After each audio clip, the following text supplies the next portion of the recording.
con su rector, el doctor Gerald Bernace Arroyo, ha preparado para este año varias actividades culturales, y siendo una de ellas es la muestra fotográfica sobre Vargas Torres a través de la fotografía, que se va a llevar a efecto a partir del día jueves 17 en el Museo de la Ciudad de Esmeralda, del Ministerio de Cultura, en la Avenida Bolívar y calle Piedradita. También va a haber una casa abierta en lo que está organizando conjuntamente la universidad con el municipio de Esmeralda, que va a ser en el parque o plaza Nelson Estupiñán Vaz, plaza cívica, con esta situación. Y para el día lunes 21 se va a llevar a efecto la romería que se va a salir del parque cívico de Nelson Estupiñán Vaz hacia el cementerio y posteriormente a la calle de Vuelta Larga, donde está el monumento a Vargas Torres. ¿Estamos hablando de 2, 3 actos? Sí, 2, 3 actos eminentemente relacionados sobre Luis Vargas Torres por los 135 años de su fusilamiento. Eso es bueno aclararlo, ¿no? El fusilamiento. Ahora, José Luis, ¿qué hacer para que la gente le dé más sentido de pertenencia a esta parte histórica y no simplemente nos acordemos de Vargas Torres cuando, bueno, por ahí alguien nos conviene políticamente o porque, bueno, se acordó del héroe y lo nombran, pero a veces no se conoce ni siquiera la parte histórica para que la juventud se empodere de esto? Mire, para mí debemos hablar sobre un tema muy importante: identidad. La identidad es lo que somos, lo que representamos como pueblo civilizado. En este caso, somos esmeraldeños y tenemos que nosotros, a través de esa identidad de esmeraldeño, también hacer conocer nuestra parte histórica y nuestros valores históricos, y siendo uno de ellos que es el coronel Luis Vargas Torres.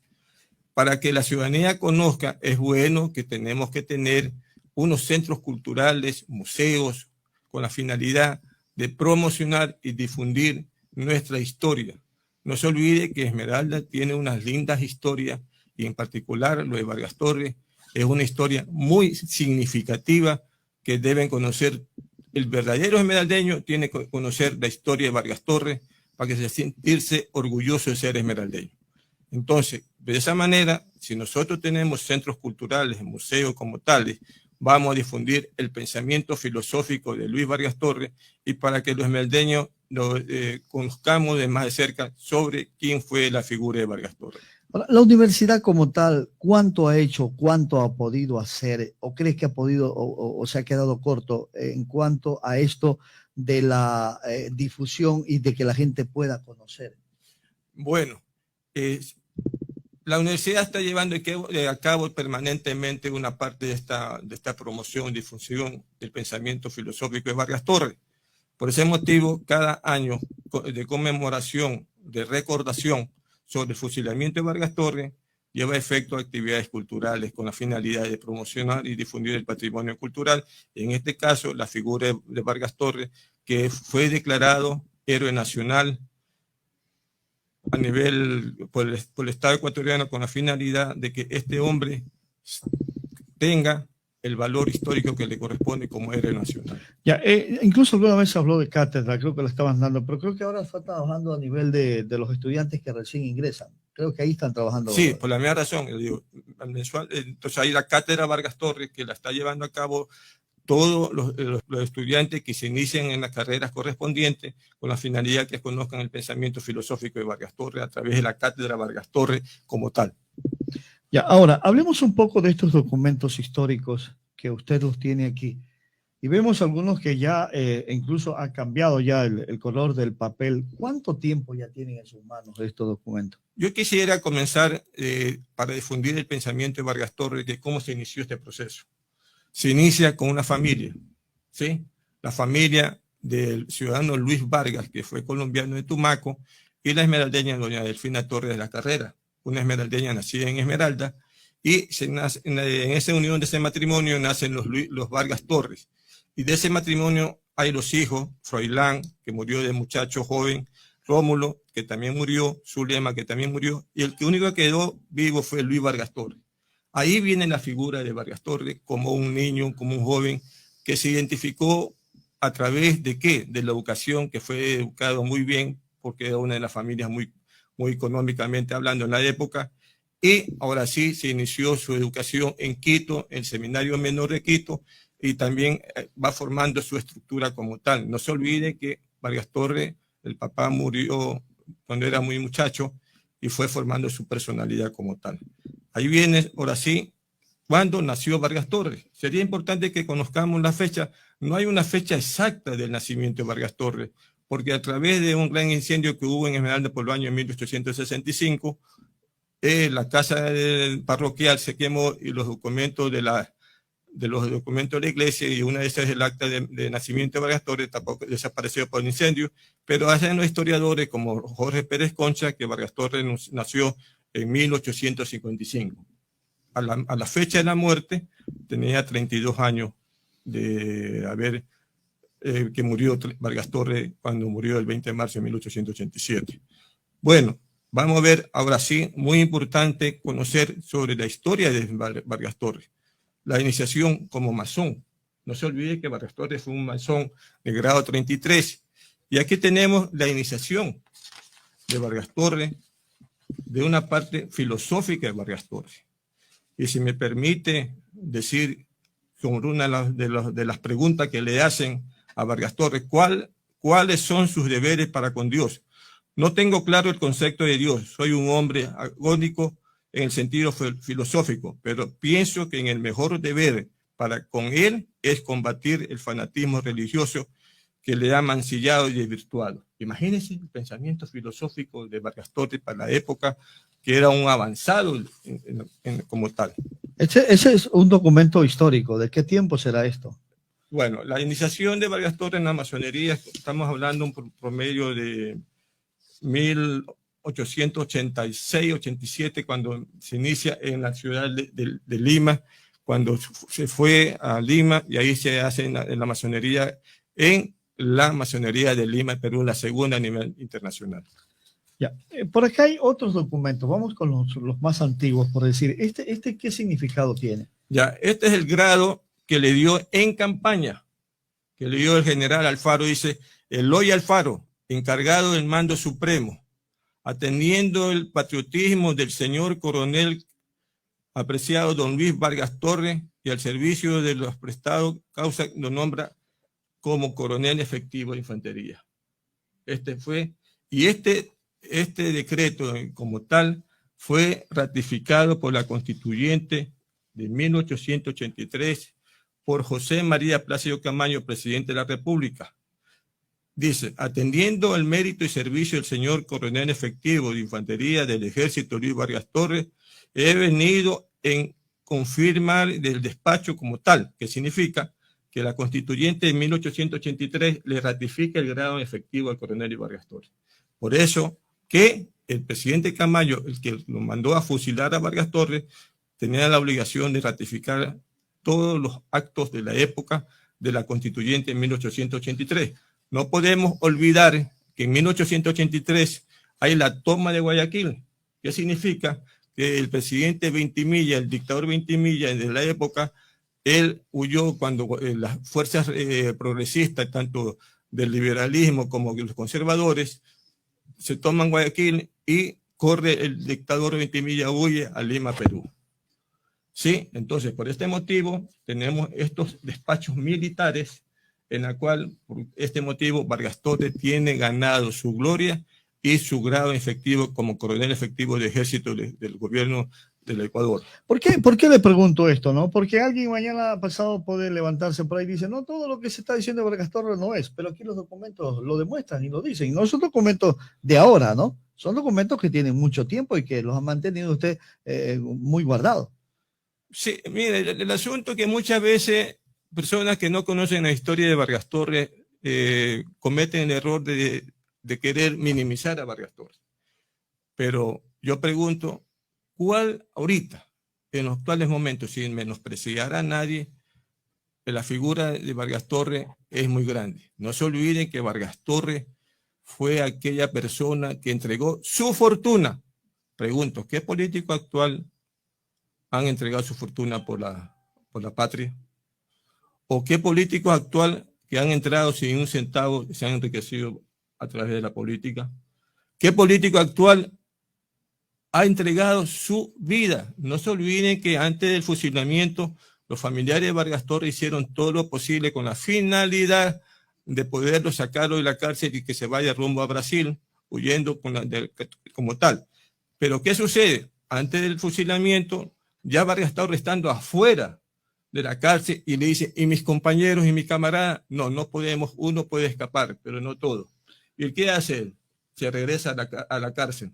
Entonces pregunto, ¿qué político actual puede hacer eso? Ya no hay esos políticos. Por ahí había uno que era tirado revolucionario y por poco termina con el país. Eso ya ni siquiera lo acabemos, ni siquiera lo nombremos, que tuvieron 10 años y le faltó un año más y se llevaban con todo este país, hasta lo mandaban a otro lado. Ahora, aquí hay una especie de, ¿cómo le podemos llamar? Un álbum, historia. Historia. Esta es la verdadera historia. Aquí sí, hay la historia. No se olvide que Vargas Torres tiene parte de la historia en la filatelia.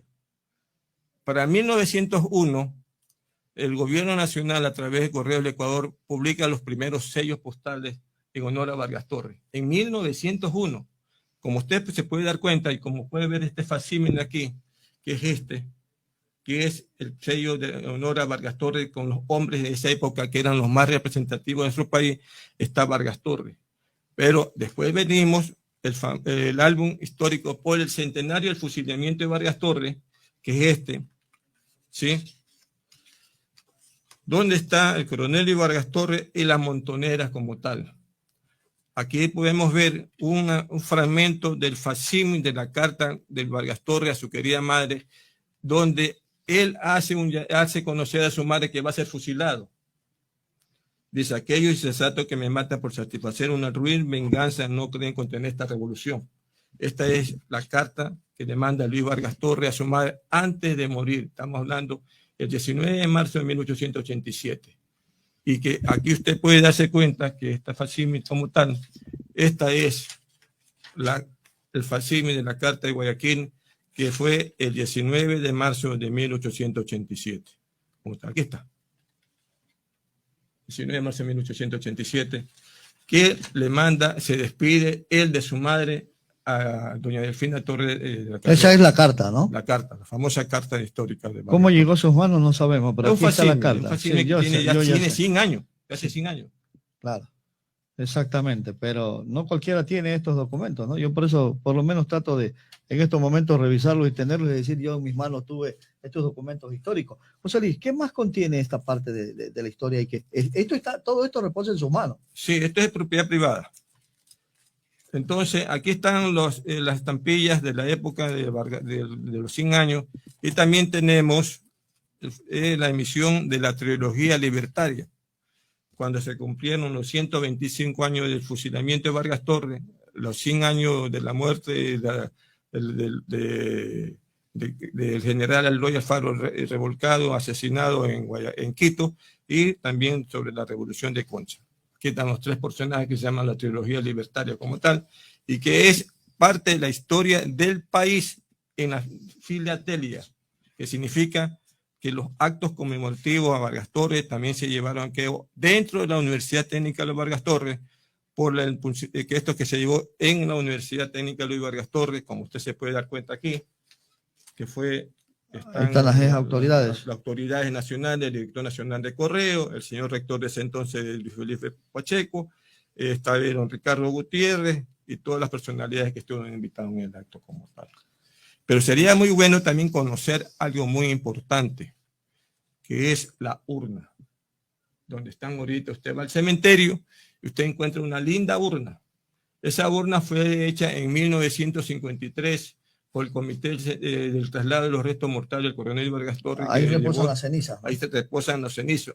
Adentro está un sarcófago de hierro, de bronce, que significa que están las cenizas de Vargas Torres. Esta fue restaurada en 2015 en la administración del doctor Lenín Lara como alcalde de Esmeralda. Ese el mausoleo que está ahorita, ese mausoleo fue inaugurado el 20 de marzo del 2019. Bueno, un amplio historial y podemos hablar todo el día aquí sobre la vida y obra de también del sería coronel importante Vargas Torres, ¿no? también conocer parte de la historia también del sable. Este fue el sable que está en manos del Consejo Provincial para veneración del pueblo esmeraldeño. Entonces, tenemos todo Ese lo también suficiente, consta, ¿no? También tenemos consta ese, ¿no? total, sí, tenemos todos los documentos con la finalidad para levantar, hacer un museo en honor al coronel Vargas Torres. ¿Tenemos inquietudes, Iván? Sí, correcto. Bueno, importante la información que tiene José Luis y siempre lo hemos destacado en ese sentido, ¿no? Pero un 20 de marzo a las 8:45 fue vilmente asesinado este héroe. Tú hablabas, José Luis, el tema del pensamiento de Vargas Torres, ¿no? Y que yo decía ayer justamente en una entrevista con el director de Cultura actual de la universidad, y le recordaba que en otras latitudes, ¿no? En Perú, bueno, la masonería peruana lo tiene Vargas Torres en uno de los más altos niveles, igual la masonería cubana también, en esos niveles muy altos, al alto grado de la masonería. Bueno, no vamos a hablar de la masonería en estos momentos, pero sí del pensamiento filosófico que tú decías, José Luis, ¿no? Y quiero rescatar uno que se podría trasladar a la vivencia actual de esta provincia, ¿no? Decía Vargas Torres que los enemigos del pueblo obtengan el triunfo una o muchas veces, que después de la victoria se ceben en sus víctimas, llenándolas de groseras injurias, calumniándolas o mandándolas a la eternidad, no quiere decir que debemos someternos al tirano, ni mucho menos que quede destruido ese derecho. Bueno, y otros pensamientos que tiene filosóficos que tiene Vargas Torres, ¿no? Y es el último que siempre nosotros a veces enarbolamos y no nos olvidamos, ¿no? Quiera Dios que el calor de mi sangre que se derramará en el patíbulo enardezca el corazón de los buenos ciudadanos y salven a nuestro pueblo, ¿no? Que es justamente una frase que todavía queda y ojalá que no se olvide el pueblo esmeraldeño. José Luis. Mire, lo que usted dice es una gran verdad en lo que es importante conocer esa parte del pensamiento filosófico de Vargas Torres, porque él se autoeducó, que significa que a pesar que no siguió estudiando, pero se autoeducó, tuvo autodidacta y que tuvo conocimiento. No nos olvidemos que Vargas Torres tuvo el grado de gran maestro masón 33, que significa los más excelsos de la masonería como tal. Su iniciación la tiene en Lima, Perú, en la Gran Logia Orden y Libertad, la número 2 de Lima, Perú. Y hay documentos sobre la iniciación de Vargas Torres como Luis Vargas Torres como masón. No nos olvidemos que para esa época, estamos hablando de entre 1886, antes de las tomas de los procesos revolucionarios de Catacocha y de Loja, y después en 1887, cuando es tomado prisionero y trasladado a Cuenca, ahí Vargas Torres se inició porque estaba esperando, porque se había preparado con Eloy Alfaro, que Eloy Alfaro atacaba por el norte y Vargas Torres atacaba por el sur. Pero ¿qué es lo que aconteció? El único que cumplió el plan fue Vargas Torres, ¿sí? Y por esa razón que él toma Catacocha y él, ahora sí, hay la proclama donde él habla claramente sobre la revolución liberal. Y después una revuelta en Loja, fue tomado prisionero y después trasladado en la ciudad de Lima, en la ciudad de Cuenca. Pero en la gran iniciación como masón demuestra el grado del pensamiento filosófico, porque él no ataca la existencia de Dios, sino es la estructura de la iglesia, que era parte de lo que hacían que el pueblo estuviera sumiso a la orden de la Iglesia Católica.